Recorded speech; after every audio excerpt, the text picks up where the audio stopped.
The demon race has a tough physique and infinite magic power, and they also gain immortality through Yufa's power. But all of these seem to be nothing to Jiyu. He claims to be bored and asks for Yufa's appearance. Ashes of the demons Jiyu has slain are floating in the air, and they start clumping together.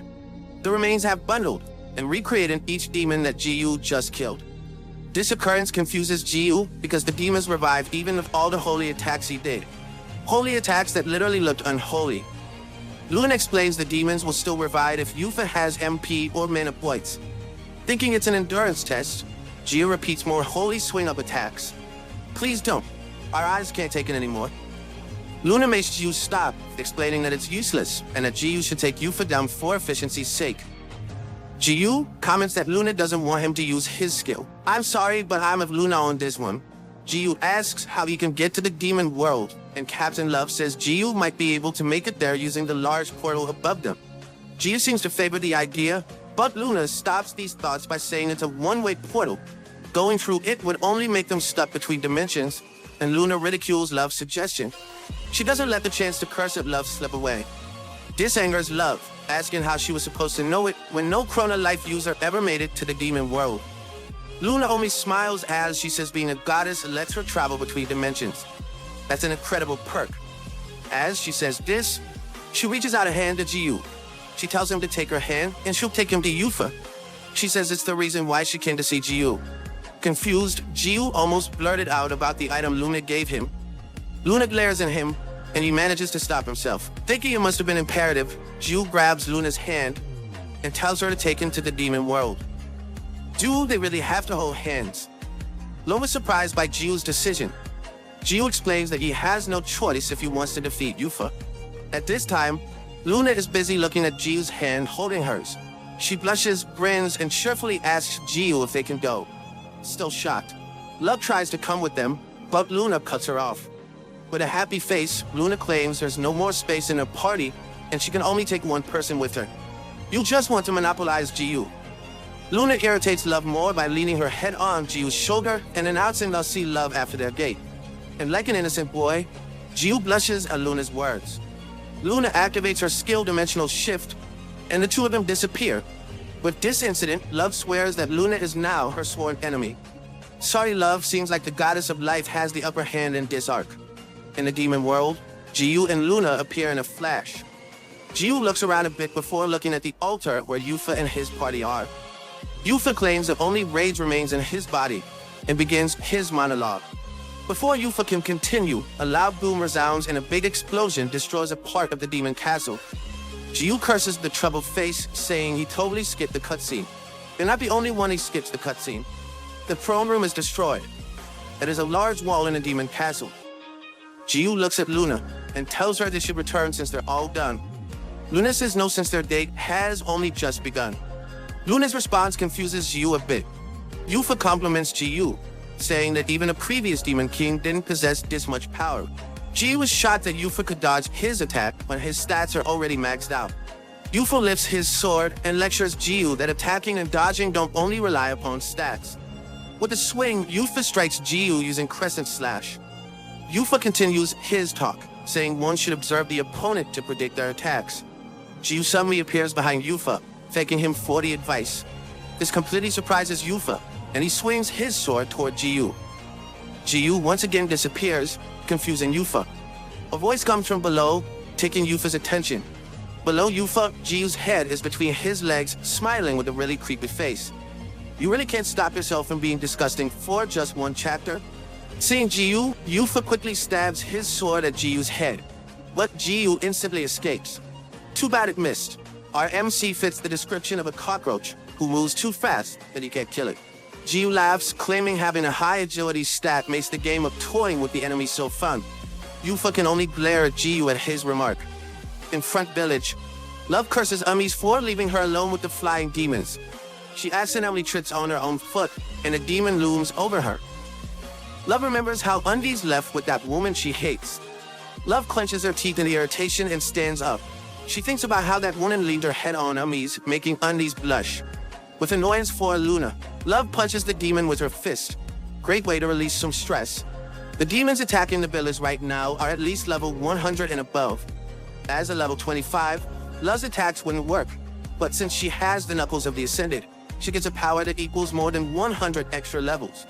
Thus her punch is super effective. To top that, her weapon has a secret ability that lets it change the element of its attack appropriate to the target's weakness. At this moment, Love's sealed Knuckles of the Ascended is infused with holy attributes, killing the demon in one hit. Love gains XP in levels up to level 39.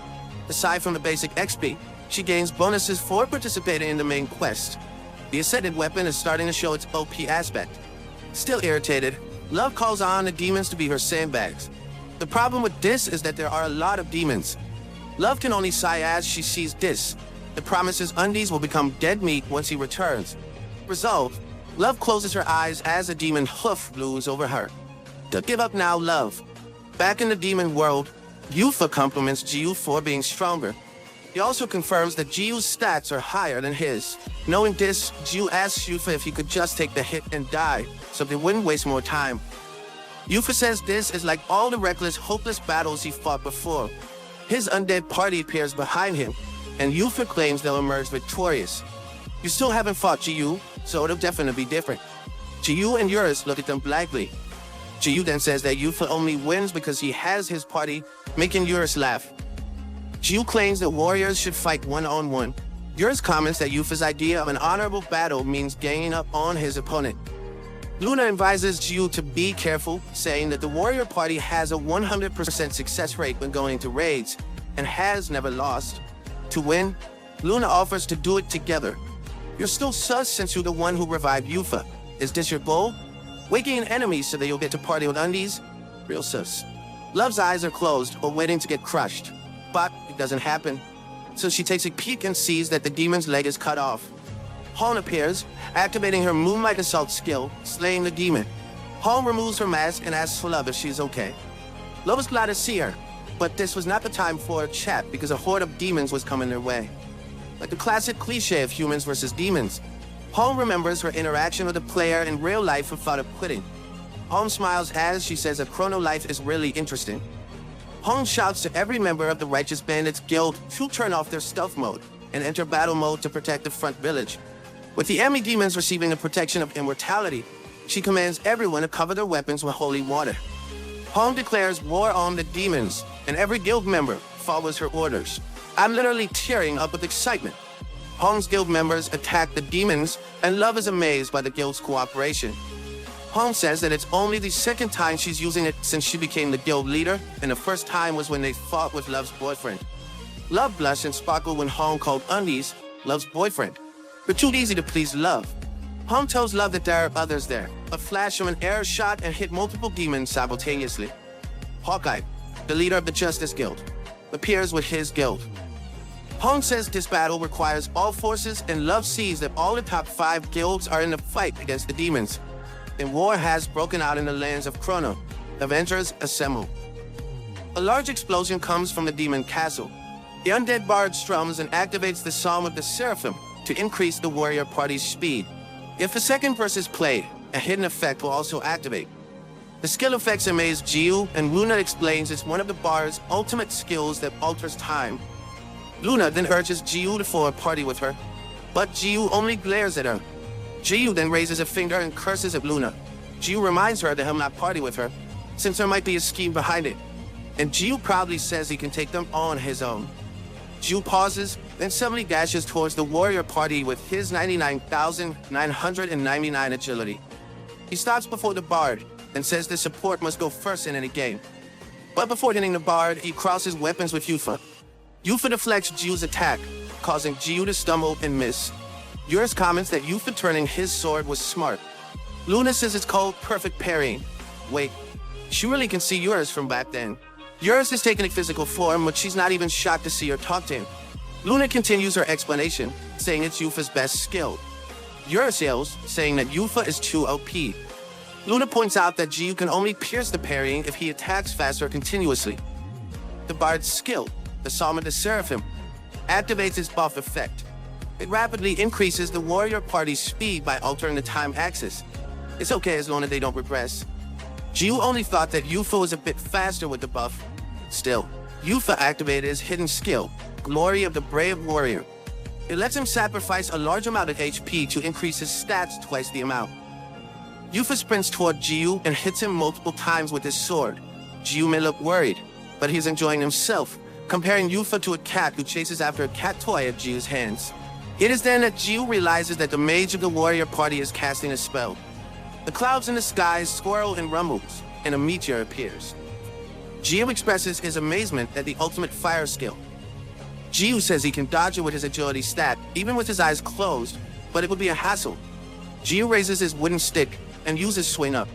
The meteor easily gets destroyed by Jiu's attack, causing rocks to fall and scatter to the ground. Jiu looks at the warrior party and asks if they have any other cool skills that they can show. Jiu, this is not a show and tell. Yufa huffs as he states that this is only the beginning. Suddenly, the warrior party flashes with bright light, and the Song of the Seraphim's second verse starts, activating its hidden effect. The skill halves the enemy's stats, shocking both Jiu and Eurus. Jiu's stats all drops to 49,999. Yufa then says that the hidden effects of becoming a demon king let him increase his stats 10 times more. Yufa's and Jiu's stats can be considered the same with the help of the bar's buff. He even mentions that Jiu's disgusting tentacles won't even touch him. Then he asks Jiu the same question, if he still has any cool tricks to show them. Jiu starts getting worried for the MC. Jiu looks at them blankly and scratches his face. He suddenly smirks and says this is the perfect time to use that. Yufa wonders what it is, while Eurus says it is the hidden skill of Buttman. Luna frowns, saying Jiu hasn't learned it because he hasn't achieved the third requirement. Jiu searches under his cape and takes out Habake's mirror. Jiu activates it, and a bright flash comes out of the mirror. He got the second mirror skill, Mirror of Expansion, which lets the size of the target increase according to its maximum mana. Jiu uses it on himself, and he becomes so massive that all that anyone can see in the demon world is Jiu's white cotton undies. Only Love and Luna will genuinely appreciate this scene. Love slays a demon with one kick and levels up. Love comments on how there are more demons than before. Han explains that with the protection of the Demon King, they keep on reviving. And with the portals still open, the demons will only keep increasing. Love screams that this is unbalanced as a demon comes after her. Abracadabra uses a skill and kills that demon in one hit.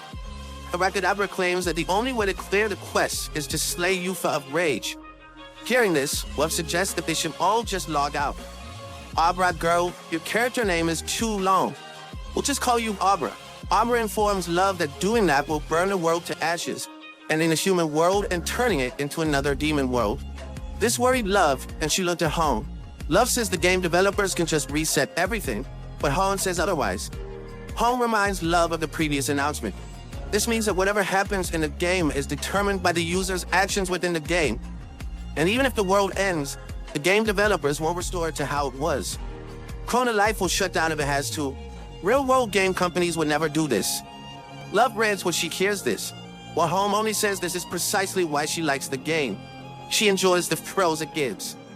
Love is worried that everyone doesn't know about this, but Abra assures her that everyone else knows it by now.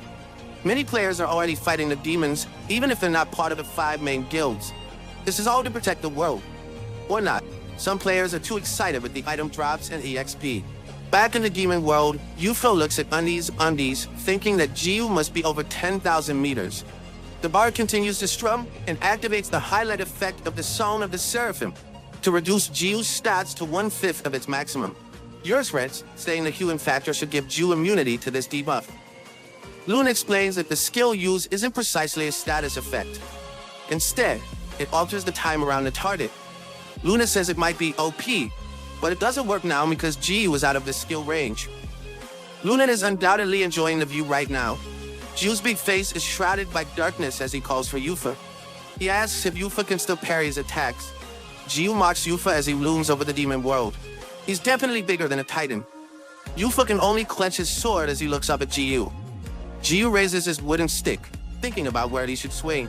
As he stands in the demon world, he decides to swing down. Jiu aims his swing at the warrior party in the demon castle. This scares Yufa momentarily before he closes his eyes and accepts his fate. The wooden stick smashes into the demon world, and with a flash, it destroys the world into many pieces. We now have a colossal version of the planet-shattering swing. The world disappears with a bright light, and the system announces that the effects of the Mirror of Expansion will disappear due to excessive use. Jiu returned to his original size, and his Saria Habake's second mirror is broken. It can only be used again once a certain period of time passes. I hope it gets fixed soon, and he can use it when love is present.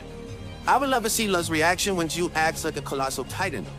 Jiu looks around, realizing he destroyed a planet again. But the servers didn't go down this time because it was the demon's planet.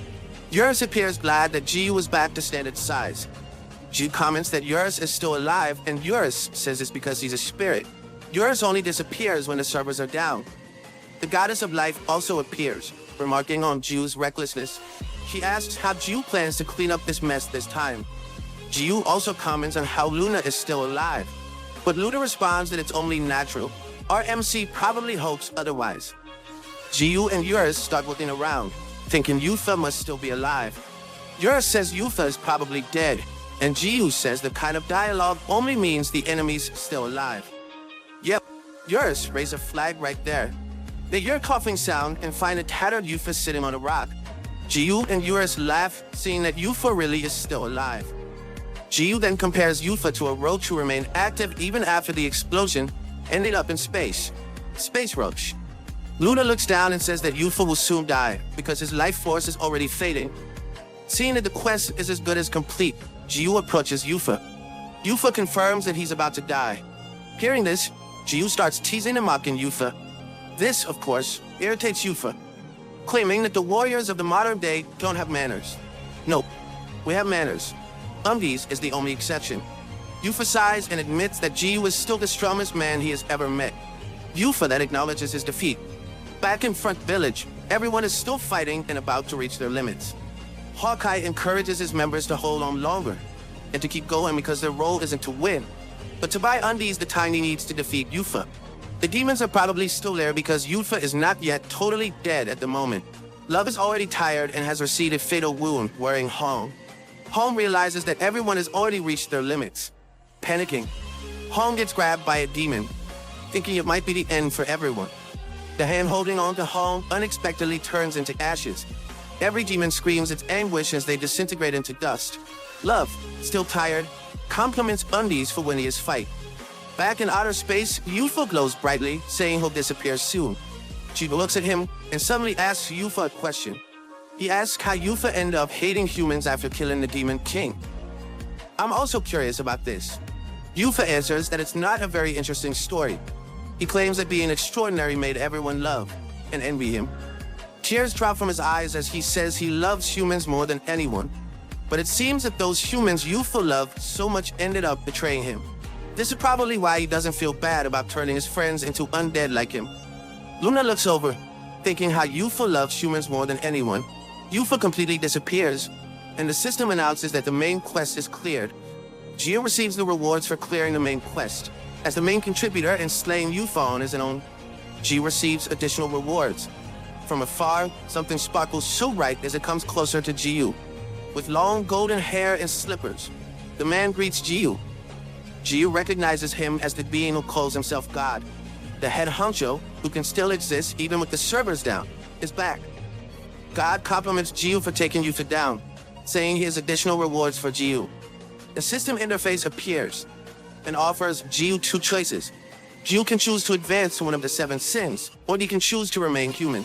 God explains that Yufa was given the same reward when he defeated the Demon King, but he ended up dying a tragic death not too long after. Ultimately, Yufa became one of the 7 sins because of his hatred for humans. Deep down, Yufa still loves humans, because those were his last words. You're the biggest sus here, God. God smiles as he offers this to Jiu. Jiu glares at God as he remembers Yufa's last moments. Jiu then smiles, saying he doesn't need to think about it. Jiu presses on one of the options, and the system announces that he has made his selection. Behind Jiu, Eurus squeezes over to Luna to look at what Jiu has chosen. Luna had a shocked, worried face and was speechless. God asks Jiu why he made that choice. Jiu smiles as he says it's obviously because. What the? It's a freaking cliffhanger. Come on, let's hurry to the next chapter. It's already the next day. In real life, Jiu stares blankly at the ceiling, with drool on his mouth. He was lying on his bed when his phone vibrated, and Jiu saw Captain Love messaging him. They share a snappy banter, and Jiu rants that he deserves to rest as the main contributor to the quest. Serene then asks him out to dinner, which confuses Jiu. Suddenly, Luna was lying beside him, saying Sarang was probably flirting. Luna rambles on how a student should focus on her studies. There's a stalker in the house again. Seeing Luna in the same bed shocks Jiu off the bed. Jiu asks her how she keeps getting inside his house and yells at her not to change the subject again. Luna claims that she's only returning the shirt she borrowed last time. Yeah, right?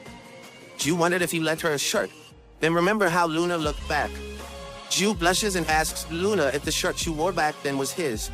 You already forgot. Luna then asks if Jiu was going out to eat. If he is, she's tagging along. Jiu gives an unfathomable face, thinking that he's screwed. Inside their favorite go-to restaurant, Sarang blazes with anger while Luna happily eats. Jiu sits at the same table with the two and can only gulp while sweating.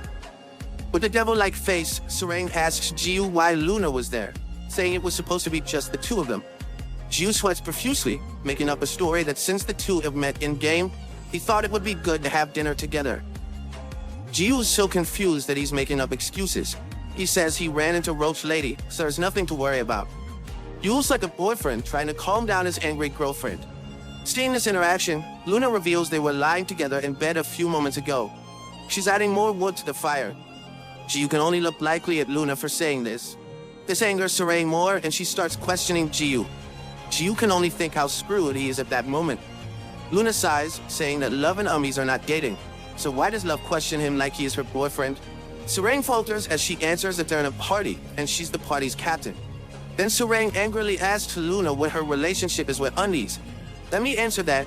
She's Undies' stalker. Luna smiles as she says they have a very special relationship, both in real life and in the game. Jiu remembers the kiss they shared in the game and looks away while dismissing that the stuff in the game never happened in real life. Calling him Noob, Luna claims that what one feels in chrono life is also felt in real life. Touching her lips, Luna asks if she should repeat it in real life so that Jiu can compare. Jiu looks at Luna while blushing. Sarang yells, seeing that the two were so close together. Irritated, she fumes that she is purposely being left out, and that Luna keeps comparing the game to real life. It is then that she stops, realizing what Luna means. The thought shocks and scares Sarang as she tries to confirm. Luna smiles as she mocks Sarang. Sarang suddenly stands up and leaves the two with a mixed sad and angry countenance. No, my OTP is at risk. Luna was happy, while Jiu only told her to finish her food and go home. The two finish their meals and talk outside the restaurant, with Luna reminiscing about their past. Luna then asks Jiu why he made that choice. Finally, when we learn about it now, Jiu asks Luna if she didn't hear what he talked about with God. Luna admits she did, then asks if the decision was made because of Sarang. Jiu only scratches his face as he asks Luna what she's on about and leaves. Wait, so what did our MC pick? Jiu logs into the game and Eurus welcomes him back. Eurus looks around, realizing they are in alley in front village.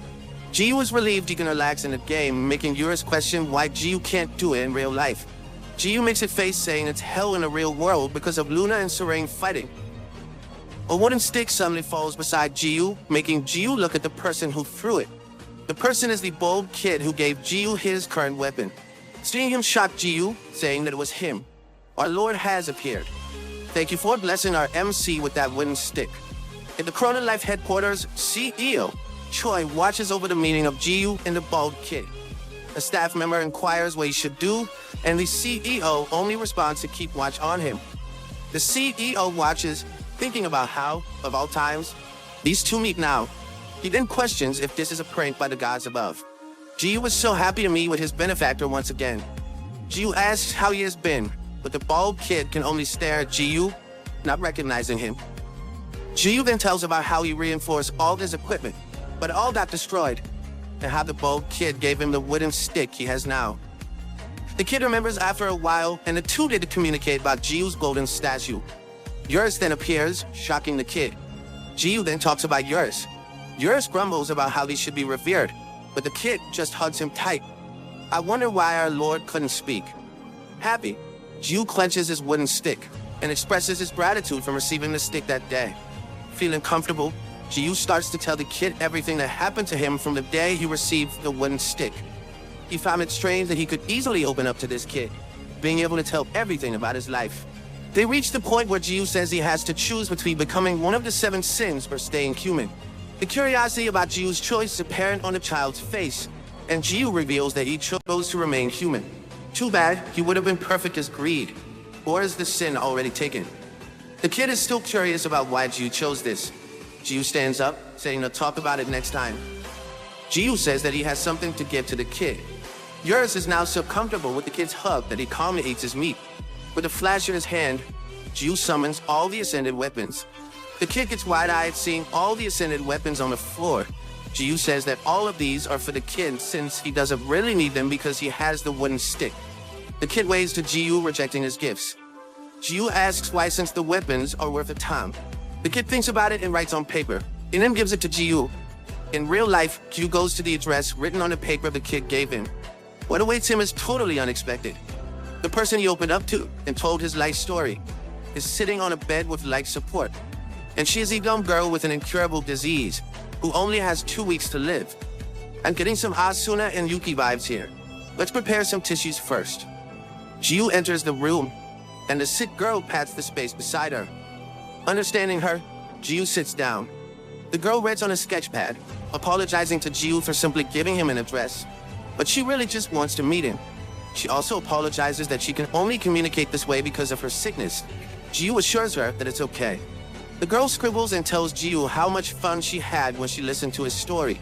This experience led her to want to tell her own story. She says it won't be as exciting, but she wants someone to remember her. She admits that she may be being self-centered in doing this. Jiwoo assures her she wasn't, how he has the time, and how he likes listening to other people's stories. It's never self-centered to share your story. The girl laughs and accuses Jiwoo of being a liar, since she knows Jiwoo loves skipping the game dialogue. Jiwoo blushes and falters, saying it is because it's a game. She's good. She quickly caught her MC lying. She starts telling her story with the class she shows in Chrono Life. The girl decided to be a merchant, finding it fun to talk with everyone as she bought and sold items. She admits that she was too shy in the real world, while it's the complete opposite inside the game. In real life, CDO Choi tells his staff about the sweet girl who hands out potions to newbies for free and sells items for cheap. With her personality, she doesn't have what it takes to be a good merchant. For she is happy even if she doesn't make a profit. Everyone loved her, whether they were a user or NPC. He describes the girl as not flashy, that she could light a room like a star in the night sky. She's extraordinary. The mood gets heavy when CEO Choi says the girl suddenly stopped letting in. Everyone was looking for her, and wondered why she stopped showing up. After much time passed, the people who knew the merchant girl leveled up and moved to different places. Jiwoo is probably the only high-level user who still wanders the front village. The CEO continues his story. He tells how the merchant girl returned to the game, but lost her long, beautiful pigtails and wore the cheapest in-game clothes. At least she's still decent compared to our MC. The CEO narrates how the girl only communicates by emoticons and keeps giving all her items to other users to the point that she is left with a wooden stick. It is that wooden stick. She gave this wooden stick to a user, but the guy just threw it and went away while complaining. You're lost. She was sorry that all that she could provide was a wooden stick. It was then that she heard a cry of dismay and continuous clanging sounds. She peeks at the alley and finds a person in his undies, with broken equipment littered on the floor. She sees the tears coming out of the man's face, and she gets an idea when she glances at the wooden stick in her hand. I love the history of Jiwoo's wooden stick. A beautiful person gave it with a pure heart. The girl finishes her story and says that what comes next is Jiwoo's story of a plus 99 reinforced wooden stick. Look at that. She actually said the title. The girl admits she tried to act strong, but still cried so much, learning that she was terminally ill. She wondered if she would still meet her previous friends or if they had forgotten about her. Others may have wished for a miracle, but for her, she would rather have someone remember her. No one would forget that kind of kindness, though.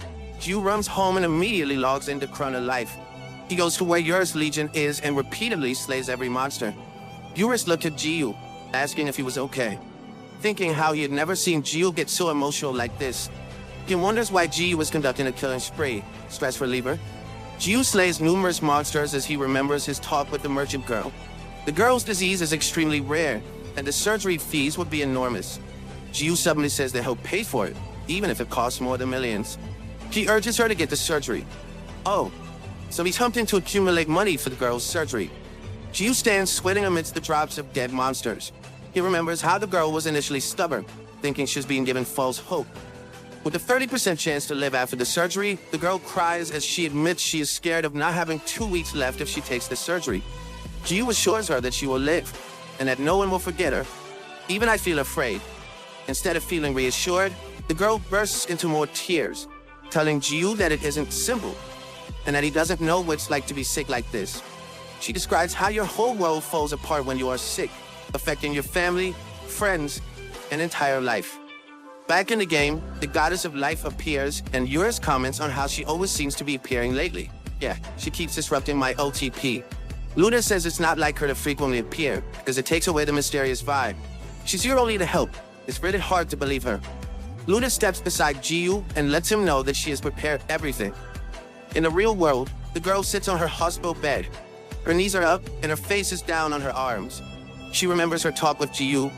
The girl trembles as she cries. She admits she's scared and doesn't want to die, wishing that she wouldn't be forgotten. A hand reaches for her and pats her on the shoulder. It was Jiyu, sitting beside her with a smile. The girl looks up, and her eyes widen when she sees many people inside her room. Jiyu tells the girl that no one will forget her. These people were everyone she met and became friends with while playing Chrono Life. This is probably what Roach Lady helped with. Everyone expressed how the items they received from her really helped them out, and they reassured her that there was no moment that they forgot about her. Hearing this made the girl tear up more, and everyone told her that they all still love her. A few days later, the girl promised she would return happier, and she goes ahead with the surgery. It was Lim who helped Jiyu find every user who knew the girl. The presence of these people gave the girl the courage to have surgery. She's terrific at managing to do that. She took the gamble of her life. For a small girl, she was braver than anyone. And despite real-life challenges, she'll always return to the game with a smile.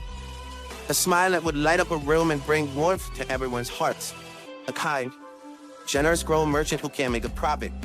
And we need more people like you in this life. Inside Chrono Life, Jiyu stands beside an empty merchant stall looking forlorn. A person walks towards him, and Jiyu looks with shock. It was a girl with long hair and pigtails. Jiyu's mouth is open with surprise, then he blushed. Suddenly, tears started falling from his eyes, and he smiled. For he saw the only person he truly opened up to.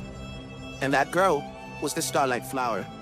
This chapter really made me cry so much. I'm delighted that the girl lived in this story. May the soul of that girl in real life rest in peace, for she is still loved by many. The destroyed demon world got its data wholly restored, but the demons within it started to kill one another. It was caused by the resentment they felt in gaining and losing their king at the same time. With a rage and inability to dominate the human world, they used these emotions to kill their own.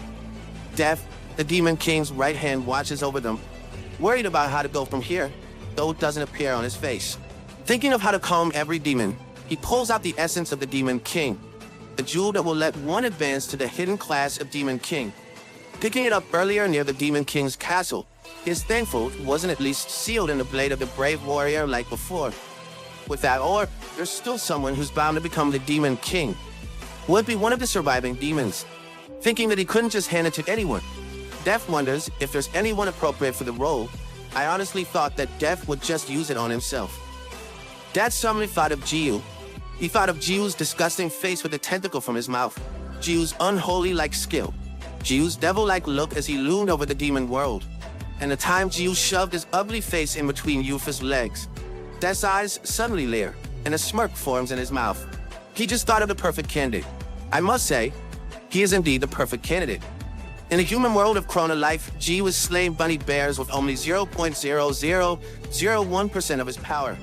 It's collecting bunny bears' tooth that can turn to HP potions once grinded. With all the bunny bears in the area slain, he and yours head back to the town.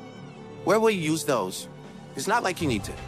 At the entrance of the front village, Jiyu looks for someone he is supposed to meet. Other users started to murmur when they saw Jiyu with yours walking by. Jiyu suddenly stops and waves a hand. It was his benefactor, the Starlight Flower, or simply Star. We get a golden star. Star calls Jiyu Wooden Stick Man and greets him with an emoticon. Jiyu hands the materials he collected to Star. Star receives it with thanks and uses her skill makes potion, the skill to create potions. The bunny bear's teeth all turn into a potion of the Koof. Jiyu exclaims that Star can make a bank if she sold everything. Star agrees, but says she didn't make them to be sold. It's impressive how Star can easily ask Jiyu to do things for her. Star runs to the carpenter NPCs and hands out the potion to them. Star thanks them for their hard work and ensures they'll drink the potions. The carpenters were so happy as they thanked Star. From afar, Jiu stares at this happy picture, then tells Eurus that she got him more. First time seeing our MC whipped. In real life, Serene is still tormented by what happened in the restaurant with Jiu and Luna. She was suddenly halted in her thoughts by her manager. Serene's manager was annoyed with Serene's wallowing while she ate her raised chips. These rays are too thin, even if they're tasty. The manager asks Serene what's with the lamenting and if Undies dumped Serene. Serene thinks about it and consults with her manager, pretending it is about her friend. Her manager just goes along with it even though she knows it's obviously about Serene. Too obvious, Serene. Serene says that her friend has an eye on this guy. At first, the guy was a regular user, but they started spending a lot of time going through things together. The friend would get mad, be anxious when together, and for some reason, her friend couldn't help but miss the guy. The guy saves Serene's friend, and her friend will cry and smile because of the guy. Until her friend finally realized that all she could think about was that guy, to the point that she wanted to know more about him. So that's how Serene developed her feelings for Jiu. Realizing what she just said, Serene says that her friend doesn't actually like the guy yet. She just wants to meet with him more often. Serene admits this with a blush on her face. Once again, realizing her reaction, she yells that it was what her friend told her, then just laughed awkwardly, while her manager kept on munching on rays. This is why she's an idol and not an actress. Serene's manager gets straight to the point and asks her what kind of relationship she wants with him. Serene says it wasn't about her, but her manager just cuts her off, saying she's a crappy liar. The manager reminds Serene that as Serene's manager, she already knows that the guy is Undies, when Serene is always in a party with. Serene stares in shock but lowers her head, finally admitting the truth to her manager. The manager sighs and crumples the leftover bag of chips. She reminds Serene that fans tend to leave when an idol gets into a relationship or toss in the trash. The manager explains that getting into a relationship can be seen as a betrayal by the fans, and everything Serene has worked for will fall apart. Hearing this makes Serene worried. Her career is on the line if she pursues a relationship with Undies. Her manager smiles and says she won't stop Serene because it is her life. Her manager says she will always be on her side, no matter what Serene does. This made Serene happy, and her manager jokes that she can just work for a different talent and get a fat severance paycheck. Kidding aside, her manager asks again what kind of relationship Serene wants with the guy. Serene says she doesn't know, as she remembers Undies' interaction with Luna both in-game and in real life. Remembering it angers her, and she admits she wants to make Undies hers. Yes, an admission. I hope Jiu reciprocates her feelings one day. The manager was proud of Serene's decision, but retracted when she thought about how Undies is an adult and might get arrested for dating Serene. Since Serene is only 17, she decides to first make Jiu fall for her and start dating 3 years from now. Knowing that her manager is by her side, she asks for advice since she has never dated or talked to a boy.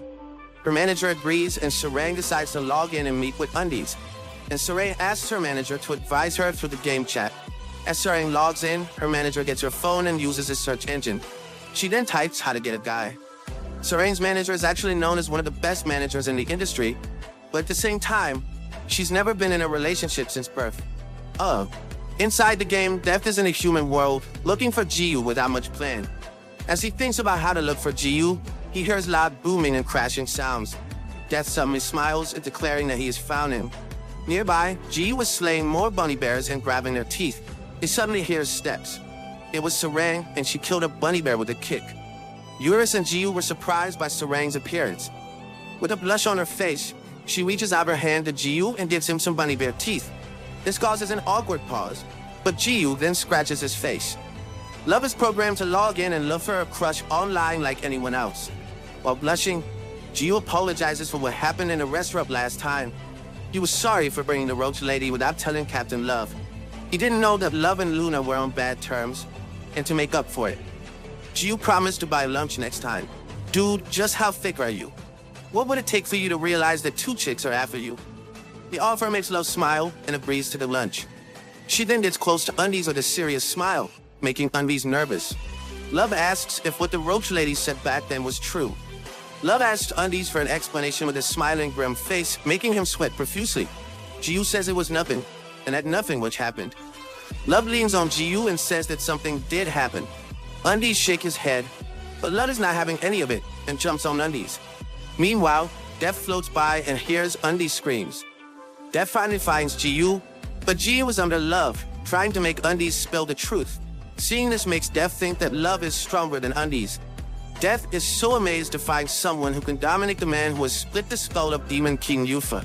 She can, because she's the waifu. Def admires Love's demonic expression and changes his mind. He believes that Love is the perfect candidate to become the Demon King. Def floats to where Love and Undies are, making the two pause their play fight. Def, you're bothering Love's moment of the Undies. Def offers the green orb containing the Demon King's essence to Love. Not thinking too much about it, Love takes the jewel while still on top of Undies. She asks who the small floating guy is, but the orb flashes brightly. The system announces that Love has received the essence and has advanced to the hidden class of Demon King. In a different space, God looks over still without eyes. God states that everything is in place with a new final piece. Yufa, who was supposed to be the last piece, was replaced by Love. God remembers how Luna offered her help to Jiyu inside. He thinks that this is the first time Luna has gone against orders, but whatever Luna is scheming, God deems that she's already too late. God declares that now is the final chapter. God and Luna are both up to something, but it seems to be different from one another. The bright light blinded Jiyu, but then he saw Love float and advance to Demon King. Receiving the special abilities shocked Love. She flails in the air as she complains about how someone just changed her class and how she never wanted to be Demon King. You have no choice now. Jiyu and Eurus can only look at Love as she advances and receives the skills of a Demon King. Jiyu asks Eurus what's happening, but Eurus also has no idea. Love continuously complains about the system modifications and asks what the Demon King descended even means. Hearing this, the system enters the Demon King tutorial system and uses Love's skills as a demonstration. The skill, the Demon King descended, it's activated. Love's hair sways and changes to white, and her warrior clothes turn black. She completely changes her look, more appropriate for a Demon King. A very sexy Demon King. Love is so shocked by the change in her outfit and hair that she squeals. Eurus comments on how Love is the new Demon King, while Jiyu comments on how Captain Love was basically forced into the class that she didn't want. Death declares that the Demon King descended is a skill where Love takes the form of the Demon King, who has infinite magic power. She prefers to be a warrior. Death explains that the Demon King's skills can only be used when Love is in the Demon King descended state. Her passive skill, the Demon King's almighty power, is the only exception to this. Still in shock, Love asks about the unique Demon King's skills. The system again demonstrates it, and the essence of the Demon King activates. The sync status is stable when the system announces the syncing with noise at 1.3%.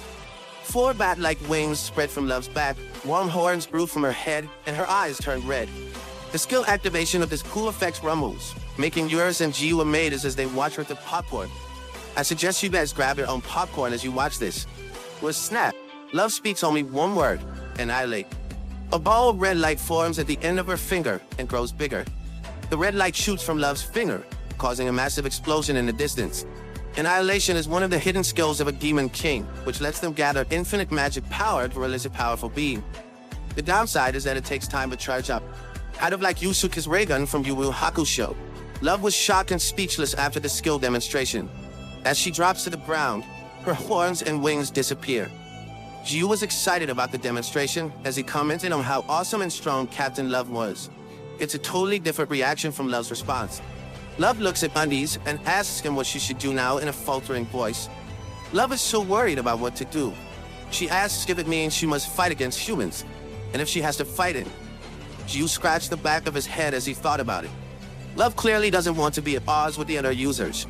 With tears in her eyes, Love continues complaining about the change, worried that she looks strange. Jiyu looks closely at her and only blushes as he answers that Captain Love doesn't look odd. You don't look strange, Love. You look sexier in your new outfit. Death looks at Love, saying that he made the right choice. Love's ability to use the exclusive skills for the Demon King immediately, but the sick noise of only 1.3% amazed Death greatly. Death declares that Love's heart harbors darkness even stronger than Yufa, is Death referring to Love's trauma from before.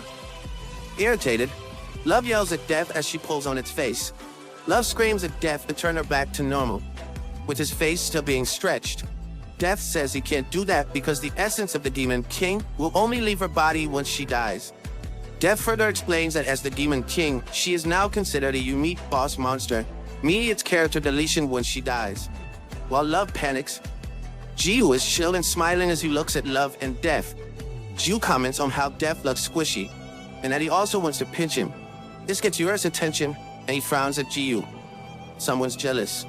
Yura starts complaining to Jiu, saying he's way more squishy and soft than Dev, making Jiu question Yura's concern for who's squishier. This makes Undies and Love a better-looking tandem, since they both have squishy fly companions. Love asks if she has to stay in the Demon King's form, and if there's a way to get rid of it. Dev whistles as he says he wouldn't tell, since he would rather have a Demon King around. This irritates Love more, making her pull on Dev's face harder. Dev accepts the pulling as he says a firm no. Jiu and Yuris stare at the two. Jiu comments on how Captain Love could probably say, "Turn off Demon King mode to make it work." Jiu then delivers the bunny bear teeth to Stars since she's probably waiting.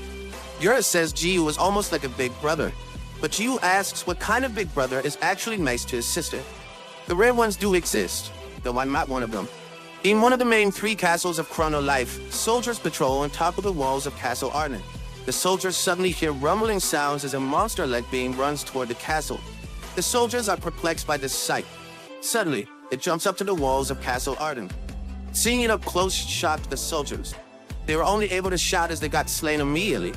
The soldiers are unsure if it's a monster, asking if it is a werewolf. The monster suddenly speaks, angry that he's being called by a monster. "Okay, I'm sorry. I don't know what to call you yet." The unknown being then says that humans are blind. Hearing it speak shocks the soldier. Out of nowhere, 2 more monster-like beings appear on top of the castle walls. They announce that they are not mere monsters, but called Anthropomorphs. The lizard Anthropomorph then slashes the soldier. People started running toward where the Anthropomorphs were. These people were Hawkeye and the members of the Justice Guild. As a master of Castle Arden, Hawkeye commands everyone to eliminate their enemies. Hawkeye looks over as his men attack the invaders. He suddenly asks everyone who's watching his live stream to like, subscribe, and turn on the notifications. He talks to the viewers regarding the monsters. While everyone in his men is fighting, Dude joined the battle. Everyone's more interested in the new monsters. Hawkeye was interacting with his viewers when he suddenly stopped talking and looked around him. The place is already quiet, and every member of the Justice Guild presently lies dead on the floor. The Emperors see Hawkeye, and Hawkeye shudders in fear. Everyone in the live stream chat told him to run. Before Hawkeye even read these, he immediately dashed off of thinking about what those things were. Hawkeye is panicking as he runs. Hawkeye sees a shadow looming over him. He looks back, and the wolf Anthropomorph is already behind him. Hawkeye is known for having high agility as an elf. Still, even with this, he is unable to outrun the Anthropomorphs. The wolf Anthropomorph catches him with his mouth. That's a gruesome death. Hawkeye and Castle Arden have fallen in a short period to the mysterious species called the Anthropomorphs. Back to Jiu and Love. Death smiles as he urges the new Demon King to summon all demons and destroy the human world. Love refuses, and Death starts complaining about what she should be doing. Love banters back and asks why she should even kill humans. Death says it's the privilege of possessing sheer power. That's according to Death's standards. Hearing this, Love says that she's screwed since she's really weak. This statement makes Death confused. Death confirms that Love should be the strongest, since she can be up Jiu. Love corrects him, revealing that her level is only at 92. This makes Death more confused. Death then asks for Umi's level, and Jiu says he's at level 999, the maximum level. Death worriedly asks how this is possible, when it is clear that Undies is getting beat up by Love earlier, and Undies even calls her Captain Love. Undies explains that he has a long history with Captain Love, making things the way they are. Hearing this makes Death curse inside. Death feels like he got scammed. Out of nowhere, the crack appears near the brute, making them all stare at it. Love was shocked, while Jiu tried to remember where he had seen it. The colossal monster Claw comes out, with it peeking through. The clawed hand reaches out, and Luna is atop it. Luna glares at Love, who's still in her Demon King form. Luna goes to the ground, face to face with Love, mockingly commenting on how much Love has grown. Goddess of Life versus the Demon King. The Demon King and the Goddess of Life glare at one another for some time. Luna started to move her staff, but was immediately stopped by Jiu. Jiu asks if Luna is thinking of killing Captain Love. With a grim face, Luna admits that she was, but has now deemed it a waste of her time. God admire our MC for saving Love there. Luna walks off and says things are going as planned to the point that it is almost ridiculous.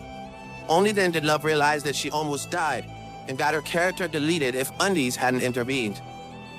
Luna compliments Love on her new look as the Demon King, saying that Love is quite pretty to the point that Luna wants to kill her. She doesn't bother hiding she's jealous of Love. Jiu calls Roach Lady and asks about her exact role. She had helped the star's surgery, but Jiu still couldn't tell if they were the good guys or just villains. Luna doesn't answer the question. Instead, she says Noob probably likes the good girl type with the suggestive look. Luna says she can play that role for him if that's what you want. She constantly changes the subject whenever she's asked a question. Jiu doesn't fall for it and just tells her to go away. Luna finally says that the game, Chrono Life, is about to end. Jiu says it won't happen, since the developers can just throw updates and DLC to make it a never-ending story. Luna says that was also what she thought of before, and mysteriously says that Jiu will see the truth soon. The changes are happening at an alarming rate. Yours of Pride becomes Jiu's sword. The second head becomes the Sin of Veracity. The appearance of Riot the Sloth, and the revival of Youth of Rage. These are all story arcs that were supposed to span over the years. If it wasn't for our MC, things would have gone slower.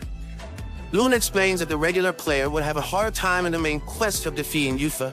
Still, Jiu cleared it immediately, and another person became the Demon King. Luna lifts her staff and points it at Love. Jiu covers Love, saying that Luna cannot kill Captain Love. Yes, protect your waifu. Luna's staff begins to glow, and she smiles at Jiu, saying she won't kill her yet. Luna uses teleport on Love, shocking both Love and Undies. Love can only call for Undies before she completely disappears. Jiu grabs Luna by the shoulder, asking where did she teleport Captain Love.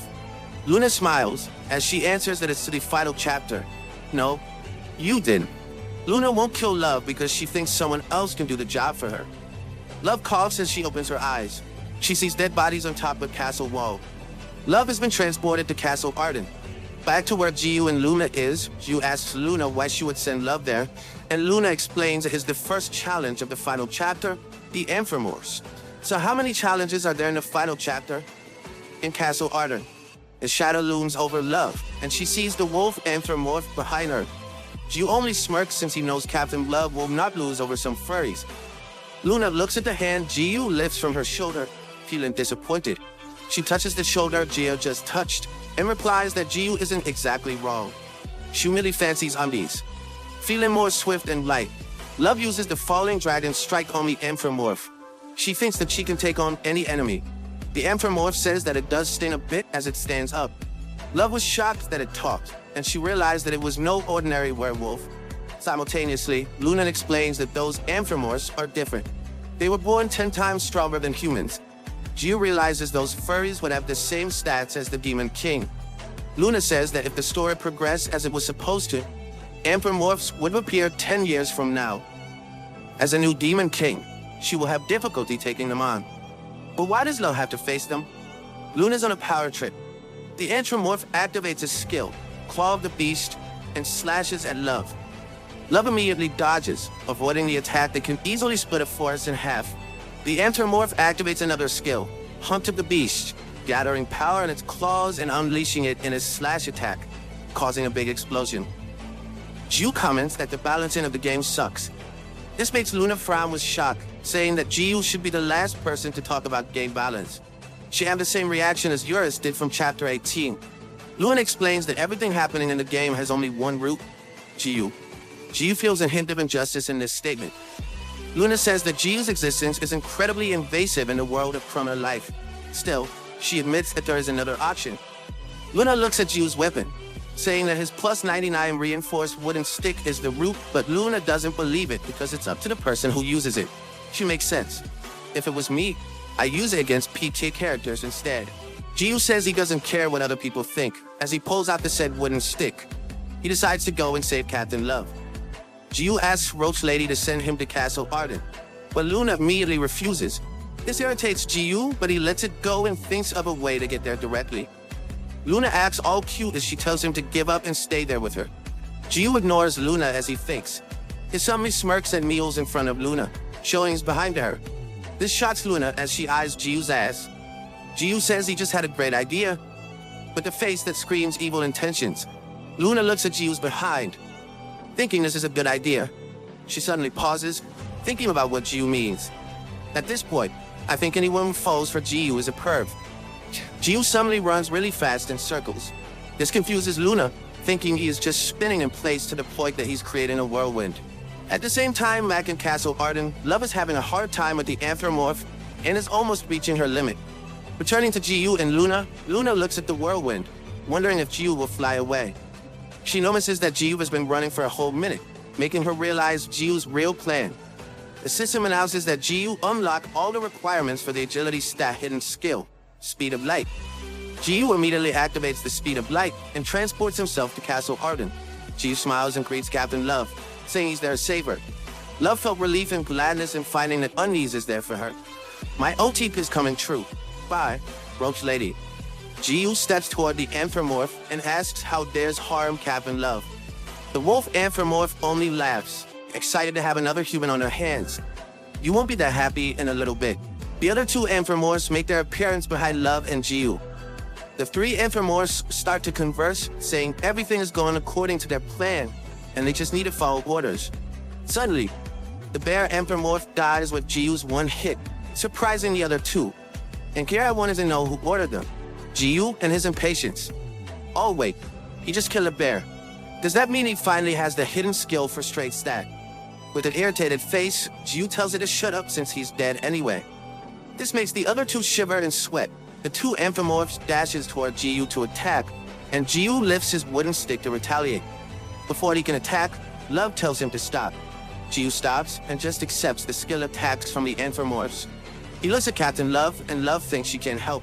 Back when Jiu went off with Luna to fight Yufa. With resolve, Love tells Jiu that she'll finish it. She believes that she needs to be strong to stay beside Undies. There are some roles that one has to take alone. The anthropomorphs take a break from attacking Jiu, feeling all tired. Still looking back at Love, Jiu smiles and agrees to lead one of them with her. Still huffing, the lizard-like anthropomorph got its long tongue pulled by Jiu. Jiu tells her to come with him, since they wouldn't want to get in Captain Love's way. It's like he's pulling the leash of a big pet. Jiu banters with the lizard, while Love and the wolf look at the two as they leave. Love prepares to attack while the wolf thinks about who the kid in the underwear is. With that crazy power, Wolf believes he should report it to them. Wait, who's them? Stop handy mess. The wolf also knows he'll die, so he plans to find the right time and escape. Love suddenly jumps and turns above the wolf, giving it a hard kick. The attack shocks the wolf because it is faster than before. You should still pay attention to the fight, even if you're confident. Love releases continuous attacks, making the wolf unleash his Claw of the Beast skill. Love dodges, but the wolf immediately launches Hunt of the Beast. Love manages to avoid it again, realizing that she's lighter and her movements are easier to maneuver. As the wolf thinks Love is irritating, Love jumps and points her finger at the wolf, activating her Annihilate skill. The essence of the Demon King gets activated, giving Love her wings and horns. Love tells the wolf to die, and a beam shoots from her finger. The wolf can only curse as he gets hit by the beam. Yup, you're dead. Not by the hands of Undies, though. Once on the ground, Love sighs in relief as the system announces that she gained EXP for slaying a monster. From 92, her level jumped to 139, making her look in awe at all the level up notifications. Behind her, Jiu and Eurus are eating meat as they watch. Jiu congratulates Love for defeating the enemy on her own. Love then asks if it was a bug because she just leveled up 40 levels in one go. Jiu explains it's not a bug, because those were ancient anthropomorphs. He hands Love a bigger piece of meat as he explains what he learned from Luna earlier. Done with the explanations, Love looks for the lizard that Jiu dragged away. Jiu says they're eating it right now, making Love spit the meat. Love hits Undies in the head and complains about how disgusting he is for brilling when to quest monsters. Jiu meekly answers that the lizard looked like it tastes good. It's a game, so it's fine, but it's still disgusting. Love continues to scold Jiu and tells him to revive it, even if he has to call the goddess of life. Umis reasons out that it wouldn't be ethical consumption if they revived a monster already grilled and eaten up. In a different area, Hawkeye drips blood as he leans on a tree. An ancient anthropomorph has cornered him and tells Hawkeye to stop resisting. Hawkeye curses as he says that he thought that Castle Arden was the target. The Griffin lets him know that the real target is him. This shocks Hawkeye, making him cover his chest and say he's not interested in furries. I doubt the furries are interested in you. His actions irritate the Griffin. so befriends Hawkeye. The Griffin then gets close and asks him about his ability to telepathically connect with other humans. This initially confuses Hawkeye, but then he understands that the Griffin was referring to his live streams on YouTube. The Griffin commands Hawkeye to relay a message to all the tribes in the South Continent. The Griffin wants to be a live streamer as well. Hawkeye prepares and goes live.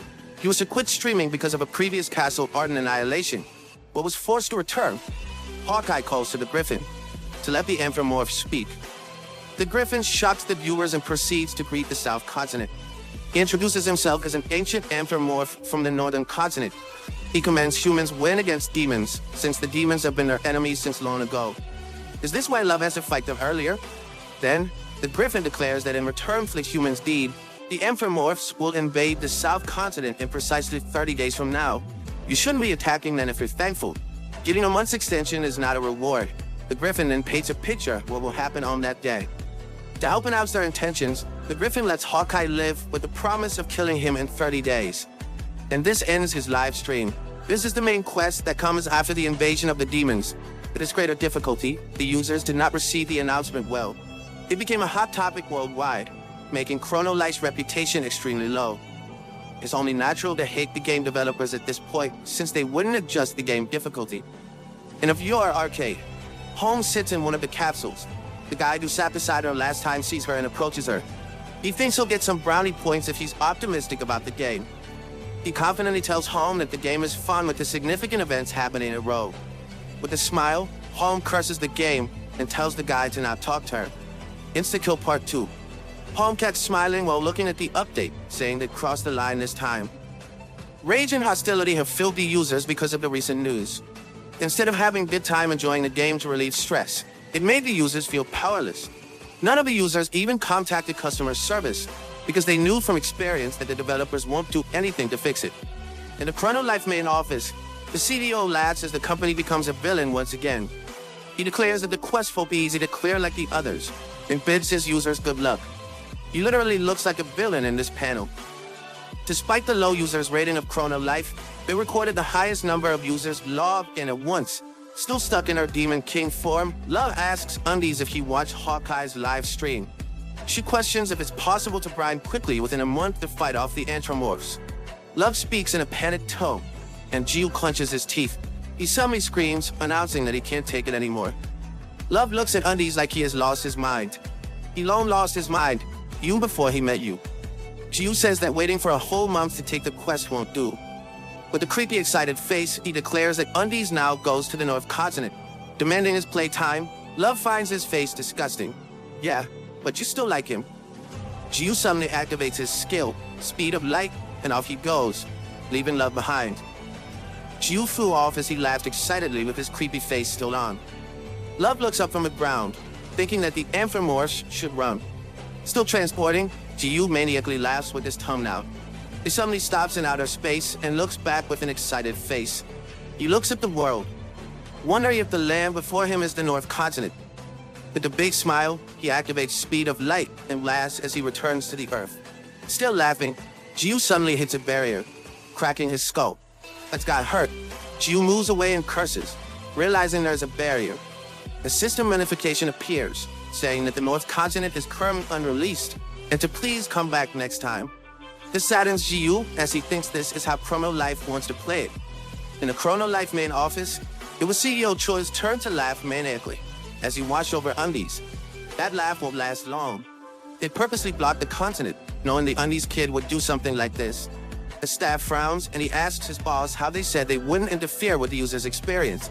The CEO only tells him to shut up, and it's okay since they are already the villains for this episode. These few tricks won't be harmful. As long as he can pull a fast one on Jiu, the CEO will willingly change his ways. In the game, Love is updating her stats, while saying it was a crappy move to not let Jiu win on the continent. Jiu is pissed off, and Love comments that it's no wonder he's so salty. With the continent blocked off, Jiu can only just wait for a month, just like the other players.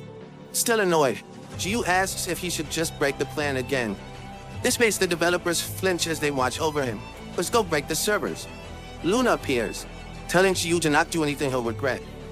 Luna explains that breaking the planet only means server reset, which will not help. Jiu says it'll help with his stress, that he asks why Roach Lady was there. Luna says she's looking to see who won between the new Demon King and the ancient Anthropomorphs. Luna glances at Love and says she was hoping there would be at least a missing leg, definitely asking for a fight.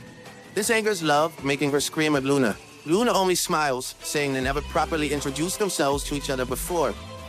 Luna comes close to Love and introduces herself. You only realize this after numerous meetings, still hot-headed. Love calls her nasty roach. Luna tells Love she's 21 years old and berates Love for not respecting someone more senior than her. Talking about respect made Love angrier. She reminded Luna of talking smack about Umbi's parents and killing users are in the Arkan arc. That suddenly flies to where Love is, saying he's glad she's still alive. That immediately changes, saying she couldn't just died in battle, so you could fight a stronger Demon King. He's awfully framed for a Demon King's right hand. Love pulls on Def's cheeks, but Def asks her why she's alone. Love sees that Jiu is off to the front village, but Luna is tagging along. Love throws Def away and chases after them, saying she's also coming. Jiu says they could come if they won't fight in front village. In the Great Western Desert, the members of Justice Guild, sorry, I'm a fan of the original. The members of the Justice Guild are fighting the field boss, King Sandworm. On top of a plateau, Hawkeye, Home, and Abracadabra are watching their progress as they discuss how they could fight the Anthropomorphs in a month. And a single ancient Anthropomorph is as strong as a boss monster, a high-level dungeon. Hawkeye can only sigh as he admits that they can only rely on that brave warrior. In case you're confused, they're talking about Jiu.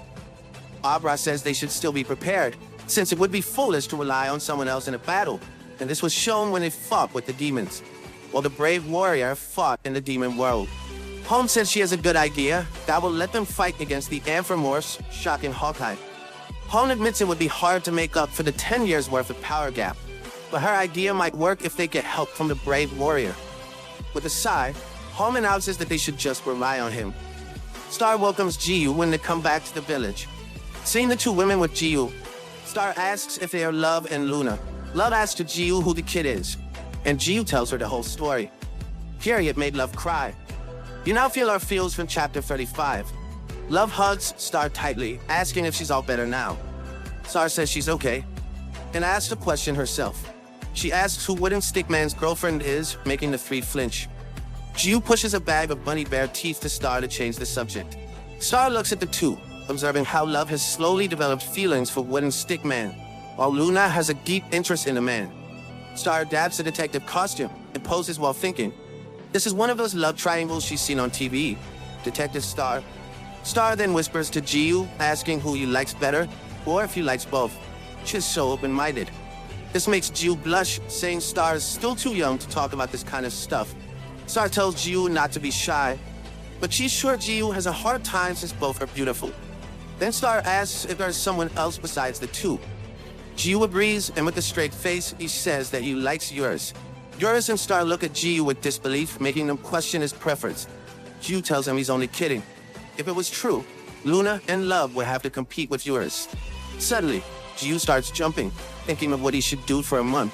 Star smiles and suggests that he slowly enjoys the game, since Star knows how Jiu was rushing to beat everything. This reminds Jiu of the advice of an old man, who told him to enjoy the game instead. Remembering it, Jiu once again gets annoyed at how the owner used his authority to block the continent. When it was the old man who mentioned not interfering with users' experience, the old man didn't keep his word. Out of nowhere, Home jumps to where they are and greets Jiu. Home asks another favor from Jiu, saying it's about the war with the ancient Anthropomorphs. In the North Continent, Griffin reports to their great leader, Aventador. Aventador is the dragon of the North Pole. Wait, there's no sector. Aventador praises Griffin and commands to have everyone prepared to take over the South Continent. With a flash, Aventador changes into his humanoid form. Aventador walks off and grins, thinking about how they'll meet again with his brother Eurus. Eurus has a brother. Back in Front Village, Home talks about her plan that will rely on Jiu's help. Love thinks it is a great idea, while Luna believes it takes too much advantage of Jiu. Luna adds that doing this would cause conflict with the developers of Chrono Life. This last part made Jiu smile as he ate his meat. Jiu suddenly starts laughing, thinking that you would get on the bad side of the developers, but he doesn't care about that. Still feeling wrong for getting blocked off the North Continent, Jiu gives a devilish smile as he accepts Home's request. He'll be happy to comply as long as it is bothersome for the game developers. Thinking it was a great plan, Jiu stands up and says goodbye to everyone. He activates the speed of light and disappears. Everyone coughs at his disappearance, and Star asks where Ji was going without finishing his food. Hon explains that Ji was off to get Hom a favor. Star asks what the favor was because she wasn't really listening earlier. Hon explains that in 30 days, ancient Amphimorphs are going to attack. To beat them, everyone needs to be stronger. The easiest way to do it is by leveling up. Still, there's another more straightforward and faster method to become stronger. The other method is through the equipment. So Ji will be forming equipment for everyone. Understanding what Hon is saying, Star realizes where Ji is headed. Hon confirms that Ji was now in the most challenging dungeon in Chrono Life, which is the Nest of Eurus. He went there to gather equipment and sell that equipment to users. This made Star panicky, saying it would mess up the economy. Hon admits she knows this, but this is the only way to win the war. Hon also reminds Star that the brave warrior doesn't care about that. What motivates him right now is that the developers block off the North Continent. And after seeing Jiu, Hon realizes that you can't mess with someone set in their ways. She has Jiu all figured out. At that moment, Jiu laughs crazily as he slays monsters. And this one is enjoying any excuse to piss the game developers. An announcement of a super special sale was released in the front village. Jiu, with a mountain of weapons behind him, announces they're selling equipment from Eurus Nest for low prices. Users gather, and a small boy comes forward who's looking for a sword to use. Jiu asks for his level and gives the boy the blade of the deceased for only 10,000 gold. The boy's eyes shine upon receiving the weapon and he runs off, declaring he'll go on a level up marathon. Everyone exclaims how cheap it was, that everyone else starts buying. I hope someone would do this in real life. Nearby, Love, Luna, and Hon look at Jiu and start selling equipment. Love asks if they can just auction them, since it will take a long time and will exhaust Star. Hon explains that auction items always get bought by Riot of Sloth, so auctioning would be pointless. The large man steps in and cuts into the line. Hon immediately recognizes the man. Jiu once more announced when the large man suddenly loomed over him. The man says he'll also take the blade of the deceased, sold to the level 19 newbie. Some users complain because the large man cut into the line. Before the complainer could finish his sentence, the large man grabbed his head and threw him into a wall. This causes a commotion, and the large man proceeds to buy some equipment. It's hard to get rid of this kind of character. Jiu grins at the large man and says that the blade of the deceased costs 10 million gold. This angers the man, saying that Jiu sold it for only 10,000 gold to the newbie. Jiu explains that the prices are set to match the customer's level. The large man starts to complain, but Jiu asks if there's a problem. Jiu smiles as he says that if the man has any complaints, he can bring them up to Jiu's wooden stick. The large man stares at Jiu. Love looks at what's happening, and then asks Hon who the guy is. Hon says the man is Benedict, ranked 38th of the entire user base. He is also notorious for killing users. Benedict clenches his teeth and his face starts turning red. All of a sudden, he politely gives 10 million gold to Jiu. Jiu accepts and thanks the guy, reminding the man to not cut the line next time. Benedict leaves, murmuring how scary it is. Justice is served. Hon talks to Love, asking how her leveling up is going, and is she stronger now that she's the Demon King? With a worried look, Love admits that she hasn't been able to level up much and is only around level 210 now. Hon flinched because Love was only level 139 a few days ago. Love is going to Undies to Eurus Nest, but she can barely kill a monster or two, and Undies making fun of her for being weak. Undies and Eurus have deeply influenced Love's perception of weak and strong. Luna looks at Love blankly, while Hon can only smile, thinking how Love doesn't know because she hasn't played for very long. An average user will take at least 2 years to reach level 200. Luna goes back to staring at Jiu, and Hon asks if Love will also level up today. Love confirms that she'll be going with Undies after he's done selling items. I wonder what Luna's and Hom's levels are.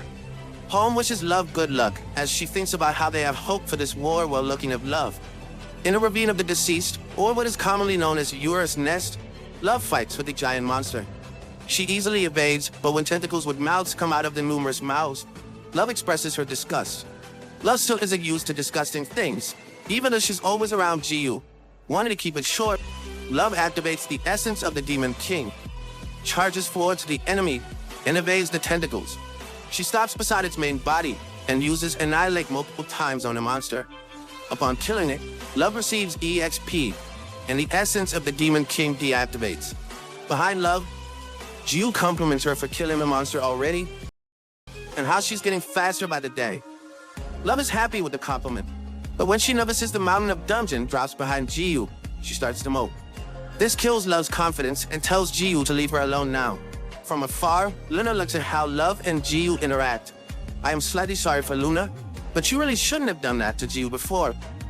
And with that, time has passed. It is now the day of the epic battle. Aventador and the Amphimorphs gathered 1 million of them, announcing that today is the day they will erase the history of the South Continent. Aventador shifts to this dragon form, and all of them headed to the South Continent.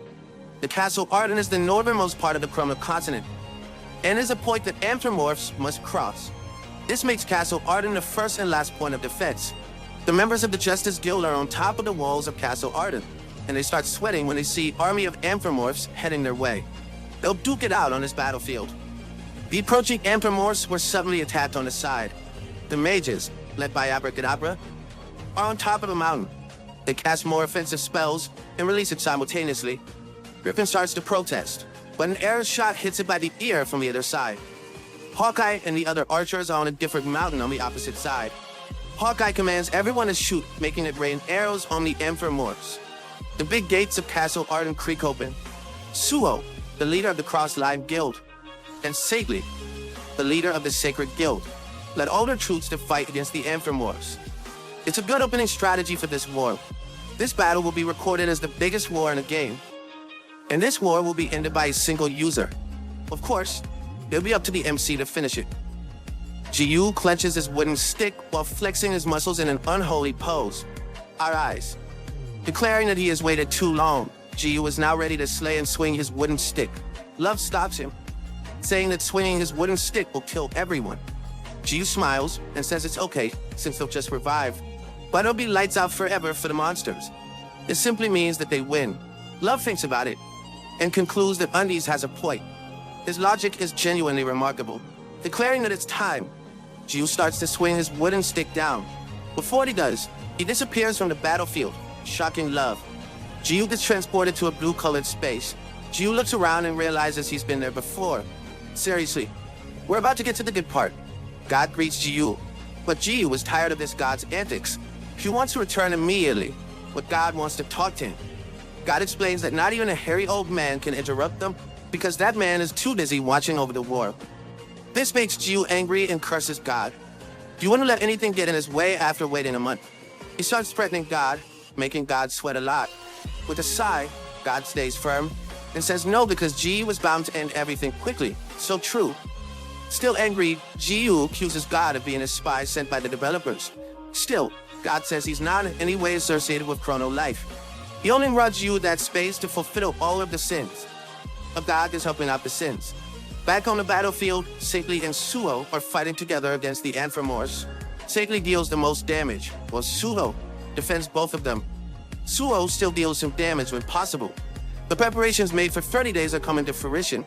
From leveling up, battle strategies, and weapons from Yura's dungeon. All these advanced them to fight on even ground. Until he showed up, the users looked up at the flash of light above them.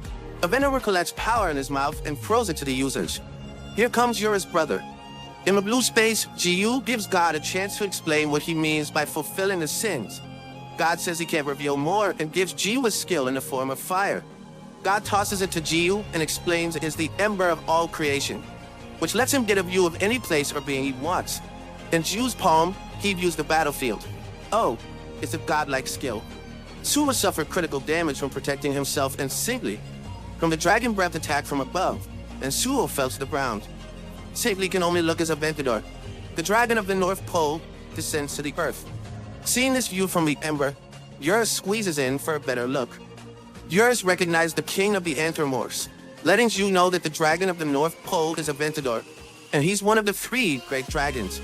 Yura explains that aside from himself and Aventador, Gargantuan Dragon, Gallardo, is also recognized as one of the 3 strongest dragons in the Chrono Life story.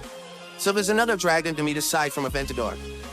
Ji-Yu says he has never heard of them before, while Eurus explains that they were supposed to show up far later in the game. Ji-Yu smiles and asks if the other two are stronger than Eurus, but Eurus says he's the top since he can win one-on-one battles against the others. Then, Eurus says that what's important to know is that Aventador is the sin of greed, so it was already taken. I guess the MP seat of veracity was the one being offered to Ji-Yu before. On the battlefield, simply tries to stand up against the colossal dragon before her, saying they still have the weapons from the dungeon of the strongest dragon, Eurus. With a flash, the dragon turns to his humanoid form, reacting to the woman's words. Aventador claims that his beloved brother, Eurus, has adjusted to life on the South Continent. Hearing this, Ji-Yu asks Eurus if they are all brothers, while Eurus says he's an only child. So they're not real brothers. Aventador probably only meant it figuratively. Seeing the dragon's human form gave Sibley hope in dealing damage to it. She goes in with her spiral spear attack, which only poked Aventador in the neck. Aventador mocks her and releases tentacles from his back. The tentacles stabbed Sibley all over and suck her dry. This action was recognized by everyone on the battlefield, and it shocked them because they already knew what it meant to be absorbed by that skill. Aventador introduces himself to everyone on the battlefield, announcing that he's both greed and veracity. Dude, Ji-Yu does a better job of being greed and veracity than you, even if he's not one of the 7 sins. The announcement shocks Ji-Yu, asking why the dragon got 2 sins when he had already killed Yurkin. Eurus agrees, since all he knows is that Aventador is greed. Calling God a blabbermouth, Ji-Yu asks him about the current situation. To explain, God brings out a giant hourglass. The existence of the 7 boss monsters represents the 7 deadly sins, with the duty to fulfill each of their sins. Eurus of pride fulfilled his long ago, and Yufa of rage barely fulfilled his. Still, Yurkin could not complete his, because Ji-Yu killed him quickly. This lets Aventador inherit the sin of veracity, since he is the only unique boss monster in the game that can do so. Plus, he's also greedy. Wow, his greediness means more sins to collect. The hourglass God brought out is the hourglass of sins. Once it's full, it means that the sins are fulfilled, and each grain of sand in the hourglass represents a human life. That's messed up. So what will happen once it's... Guys, that's the end of the video.